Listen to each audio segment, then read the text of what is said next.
Merci beaucoup pour ce propos clair et aussi éclairant. Tatiana, alors les premières réactions et vous-même votre propos avant qu'on passe à... Merci beaucoup pour cette possibilité de m'exprimer sur un sujet sur lequel, en vérité, j'ai déjà écrit un article en 2015. Le lien entre la politique intérieure et la politique extérieure russe m'avait intrigué à l'époque. Et j'avais intitulé l'article « Les facteurs intérieurs de la politique extérieure russe ». Et je soulignais dans cet article que je voyais en fait trois mutations profondes qu'a connues la nature du régime politique et la société russe et qui ont abouti à un durcissement de la politique étrangère. Et cette nouvelle politique étrangère, à son tour, a donné plus de légitimité au régime actuel russe. Ces trois mutations sont, premièrement, une concentration progressive devenue extrême du pouvoir au sommet de l'État russe. Deuxièmement, l'échec de la diversification économique et de la modernisation de la Russie post-soviétique avec les conséquences qui en découlent. Et troisièmement, la fragilisation de la société russe. La première mutation, la concentration extrême du pouvoir au sommet de l'État russe, a été favorisée par trois facteurs. Le premier est l'absolutisation des questions sécuritaires. À la différence de l'Europe, la Russie n'a pas bénéficié des dividendes de la paix. Depuis la chute de l'URSS, elle a connu deux guerres sur son territoire, guerre de Tchétchénie, la première et la deuxième, des actions militaires au Daghestan et des guerres à ses frontières, au Tadjikistan, en Transnistrie, en Ukraine, en Géorgie. Beaucoup vont me dire, une partie des guerres, la Russie les a provoquées, une partie, elle les a subies. De fait, dans la perception de ce pays qui est membre permanent du Conseil de sécurité, la menace d'une guerre n'a jamais disparu. Constantin a cité déjà des sondages. Tout au long des années 2000 et aujourd'hui encore, plus de 50% des Russes affirment systématiquement qu'ils ressentent une menace militaire directe pour leur pays. Et en janvier, ce chiffre était de 65%. Donc les préoccupations sécuritaires sont très présentes et les Russes, quand vous regardez les sondages, approuvent largement l'augmentation des effectifs des forces armées et les financements qui leur sont accordés. Il y a très peu de gens, c'est confiné en fait à un cercle de protestataires libéraux qui contestent la relance de la dépense militaire au détriment de la santé publique ou de l'éducation supérieure. Ce sont des sujets qui sont très marginaux dans la société russe. Un autre facteur qui était très important pour les perceptions sécuritaires, c'est le terrorisme. La Russie, tout au long des années 90 et 2000, a été parmi les pays les plus touchés par les actes terroristes, y compris par les actes terroristes qui avaient un impact de masse. Je rappelle que Dubrovka, le théâtre Dubrovka en 2002, c'est 130 morts, et Beslan en 2004, c'est 314 morts. Dans la foulée de Beslan, d'ailleurs, Vladimir Poutine annule les élections des gouverneurs régionaux, ce qui lui permet de renforcer le vertical du pouvoir. Comme finalement très peu de chefs d'État en Europe, Vladimir Poutine, qui arrive au pouvoir à la lumière de la guerre en Tchétchénie, incarne la fusion entre le commandement militaire et la direction politique du pays. Et toute la communication volontaire du Kremlin est basée sur cette idée et crée une confusion d'une manière très volontaire entre la sécurité du pays, la sécurité du régime et la sécurité de Vladimir Poutine personnellement. Et cette idée a trouvé son point d'orgue avec la phrase qui est très connue de l'ancien chef de l'administration présidentielle Volodine, « Sans Poutine, il n'y a pas de Russie ». C'était prononcé à la séance de Club Valdai en automne 2014. Ça permet au Kremlin de concentrer de plus en plus le pouvoir entre les mains de l'exécutif. Deuxième facteur qui amène à la concentration du pouvoir au sommet, c'est la qualité des élites qui arrivent au pouvoir. Il s'agit aujourd'hui d'un groupe très homogène qui partagent à peu près la même mentalité. On les appelle les siloviki, c'est-à-dire les personnes qui sont issues des structures de force, les hommes en épaulettes, et qui, ce groupe-là, devient finalement de plus en plus petit. Quand on regarde le film documentaire sur le retour de la Crimée, Vladimir Poutine dit lui-même que la décision de l'annexion de la Crimée a été prise par 3-4 personnes dans son entourage. Cette élite a une double obsession sécuritaire. Sur le plan extérieur, c'est l'OTAN et l'élargissement de l'OTAN vers ses frontières. Sur le plan intérieur, c'est l'obsession par les révolutions de couleur qui sont forcément pour le régime russe manipulées de l'extérieur. On ne croit pas, ce que disait Constantin, à une protestation spontanée qui pourrait être provoquée par l'action du régime lui-même. Et il faut dire que l'état d'esprit de certains de ces élites, on est très frappés. Ils sont finalement en guerre, ces gens-là. Je prépare régulièrement une veille stratégique, je lis énormément la production des think tanks et les grosses revues académiques en russe. Je suis très frappée de voir certaines contributions. L'une des dernières, par exemple, c'était dans Военная мысль, qui est une revue officielle du ministère de la Défense et qui explique noir sur blanc que la globalisation, c'est juste la prolongation de la guerre froide et c'est l'Occident qui manipule ce processus pour maîtriser le monde et finalement mettre à genoux un pays comme la Russie. Et il faut aller au-delà de la guerre hybride, de la guerre d'information, etc., pour mobiliser l'économie, mobiliser la société en vue de la prochaine phase qui sera la guerre. Troisième facteur de cette concentration au pouvoir, c'est la concentration des richesses dans les mains de l'État et du régime, et notamment la renationalisation du secteur énergétique, qu'il y a quelques années, Dmitri Medvedev a appelé cette poule aux œufs d'or. Les recettes aux exportations des hydrocarbures rapportent plus de 50% au budget russe. Cette maîtrise des flux permet de gagner les loyautés des élites et à la fois de la société. La Russie, Constantin l'a super bien dit, la Russie est dirigée par ceux qui la possèdent. La concentration du pouvoir et de la richesse entre les mêmes mains fait que, par exemple, quand on a imposé des sanctions individuelles sur les personnes, on a peut-être cru que ces gens-là pouvaient avoir l'oreille de Vladimir Poutine et lui faire pression pour changer la politique extérieure. Il n'en est rien. Ces gens-là sont doublement liés au régime, doublement dépendants. Ils n'ont aucune indépendance pour pouvoir contester les décisions du régime. Ils ont trop à perdre. La société est aussi tenue par la redistribution des flux de la rente énergétique. Je les ai vus à Domesté la semaine dernière, l'un des journaux russes, qui disait que depuis l'an 2000, depuis que Vladimir Poutine est arrivé au pouvoir, la part dans les revenus que représente l'activité entrepreneuriale des Russes a été divisée par 2, tandis que la part de l'État, les différentes allocations, salaires, etc., a été multipliée par 2. Le secteur public est passé d'un tiers à 2 tiers. Donc vous avez énormément de gens qui sont dépendants de l'État aujourd'hui, avec une mentalité très paternaliste, qui sont manipulables, qu'on peut mobiliser pour les élections. 30% de la population active, c'est les gens qui sont des fonctionnaires ou travaillent dans les compagnies publiques. Il y a aussi la structure démographique russe qui n'est pas favorable. Il y a aujourd'hui 36 millions de retraités en Russie sur 146 millions de population totale si je compte la Crimée dedans. Et ce pourcentage ne cesse d'augmenter. La pyramide des âges, si vous la regardez, elle est extrêmement inversée. Pour citer un autre chiffre démographique que je trouve extrêmement frappant, en 2005, le nombre de jeunes entre 15 et 19 ans, cette cohorte représente plus de 12 millions de personnes. Donc c'est les ressources, c'est en fait la réserve pour les universités, pour l'armée, etc. Aujourd'hui, donc depuis 2005, cette cohorte ne représente que 6 millions. Elle a été divisée par 2. Vous pouvez aller vérifier les chiffres sur le site de Goskomstat, c'est assez surprenant. Donc ces 3 facteurs ont amené une concentration du pouvoir et de la prise de décision par un groupe très restreint à une mentalité très spécifique. Aucun contrepoids en face, pas de compte à rendre, ni les médias, ni la séparation du pouvoir, ni les gouverneurs, ni la société. Tout est possible dans ces conditions, toute prise de décision. La Turquie hier, elle est amie, aujourd'hui elle est ennemie, au lendemain elle est de nouveau amie. Ce que citait Constantin, l'exemple qu'il citait au début, Trump, aujourd'hui Trump est ami, demain l'ordre est donné de ne plus de les dépeindre autrement. Personne n'osera aller aujourd'hui à l'encontre d'une décision la plus dangereuse, la plus menaçante, et voire allant à l'encontre des intérêts nationaux. Deuxième grande mutation, je vais aller plus vite, ça concerne l'échec de la diversification économique et la modernisation de la Russie post-soviétique.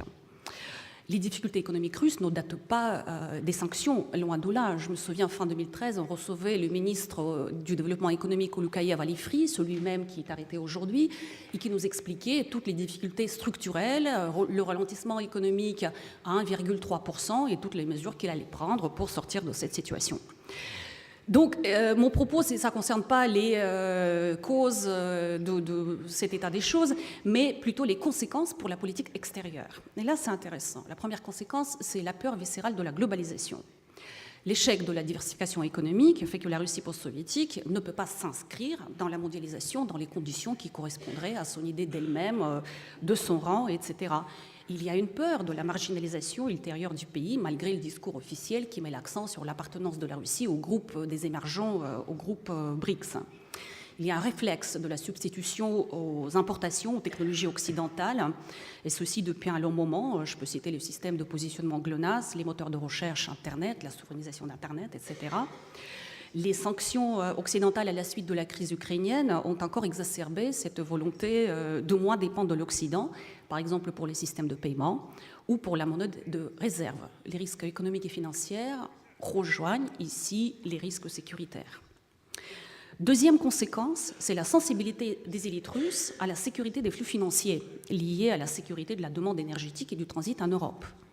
À ce titre, l'enquête anti-monopole initiée par la Commission européenne qui peut annuler les privilèges du Gazprom ou le refus de construire le Nord Stream 2 ou la résistance de la Commission européenne à d'autres projets énergétiques russes, les contraintes que ça crée pour le budget russe ne doivent pas être sous-estimées. Outre les intérêts économiques et financiers personnels, les élites russes y voient bien une menace pour la stabilité et la paix sociale via ce canal financier. La troisième conséquence de cet échec de la modernisation, c'est la difficulté pour la Russie de s'ériger en modèle véritablement attractif par les pays voisins. Le soft power russe, c'est plutôt une politique active, plus qu'un modèle économique et sociétal vraiment attirant. Ça pousse la Russie à recourir à d'autres outils avant tout, l'outil militaire, la force militaire, les tarifs des hydrocarbures, le maintien des conflits gelés sur le territoire des pays voisins, etc. Compte tenu de ce deuxième facteur, donc de l'échec de la modernisation, il est beaucoup plus efficace d'investir dans l'adhésion politique de son peuple plutôt que dans la confiance généralisée par la prospérité économique, ou dans le soutien des amis à l'étranger, via des crédits, des tarifs énergétiques intéressants, etc., plutôt que de miser sur l'attractivité du modèle socio-économique. Enfin, la troisième mutation concerne la fragilisation de la société russe. Et là, on peut évoquer énormément de facteurs, les déséquilibres démographiques, plusieurs vagues d'émigration, de talents, la fermeture relative. Constantin a cité le pourcentage des gens qui ont les passeports étrangers et qui ont finalement une idée très vague de ce que c'est que l'Occident, l'Europe et l'OTAN. Il y a une peur d'instabilité chez les Russes. C'est lié à la fois au traumatisme des années de transition, que récemment un économiste russe reconnu, Sergei Gouriev, a comparé par son impact à une guerre civile. Il s'y ajoute un flou identitaire post-soviétique qui a remplacé l'idéologie communiste. Aujourd'hui, les Russes, quand vous leur parlez, vous êtes en face d'un mix assez surprenant de modernité, de consumérisme, de nostalgie de l'URSS, d'orthodoxie. Il n'y a pas, comme disait Constantin, une vision nationale cohérente, consolidatrice et tournée vers l'avenir. Tout est tourné plutôt vers la glorification du passé.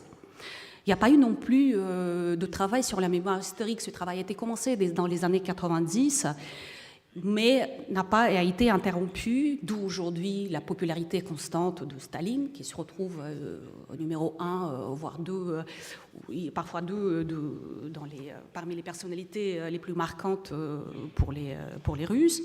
D'où aussi l'incompréhension des raisons de la chute de l'URSS et la croyance en fait que ça pouvait tout à fait continuer s'il n'y avait pas de complot occidental. D'où cette idéalisation de l'époque Brejnev. J'étais très surprise, c'est Levada qui a sorti les chiffres, il y a 30% des Russes qui pensent que c'est la période idéale, la période Brejnev, qu'en Occident on appelait la période de stagnation. Donc il y a plusieurs discours en fait qui sont extrêmement porteurs au sein de la société russe, qui sont ce que je cherche à dire, c'est que c'est à la fois objet de propagande, mais en même temps il y a un fond au fond de la population russe qui fait qu'elle répond à ces discours-là. Et le premier, c'est celui sur la voie de développement spécifique, qui doit être d'une manière souveraine, sans aucune ingérence étrangère, En général, on évoque comme facteur la taille du territoire, la richesse des ressources, la composition multiethnique, l'orthodoxie, la vocation régionale et mondiale particulière pour justifier cette spécificité russe qui doit être protégée contre les valeurs imposées par l'Occident via les révolutions de couleur. Donc, on voit que ça se rejoint, les positions des élites et les sentiments profonds dans la société. Le deuxième discours porte sur l'idée de la grandeur nationale. Cette nation de grandeur est radicalement différente de celle des Américains. Quand Trump il dit « Make America Great Again », il faut traduire ça par la concentration des affaires nationales. Les Russes l'entendent en revanche comme l'affirmation de la puissance internationale. La politique extérieure qui s'impose à l'Occident est perçue aujourd'hui comme la revanche, très clairement, après une période d'humiliation. Et la récupération du rang de grande puissance est évoquée dans les sondages comme le premier grand succès des présidences de Vladimir Poutine. Ce discours monopolise le travail sur la mémoire historique dont ne sont retenus que les fragments et les personnalités qui alimentent l'idée de grandeur. Là, on peut citer plusieurs exemples, le grand-duc Vladimir, etc., récemment. Donc, l'histoire russe qui est retenue, qui est le narratif sur l'histoire russe, est extrêmement partiel et partial. Et au cœur de ce narratif, c'est celui de la guerre juste et victorieuse contre le mal absolu qui était le fascisme pendant la Seconde Guerre mondiale, appelée la Grande Guerre patriotique par les Russes.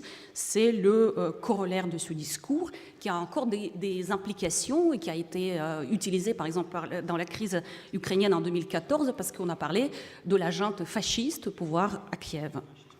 Le troisième discours est celui des valeurs conservatrices. Il faut dire que c'est un succès de la propagande du régime d'imposer cette idée dans une société qui n'est pas conservatrice. J'ai regardé les chiffres d'avortement, les chiffres de divorce, les sondages sur l'adultère qui étaient très amusants. La société russe est loin d'être conservatrice. L'Église orthodoxe est la meilleure alliée pour défendre la famille, le rôle des grandes religions et la place centrale de l'État.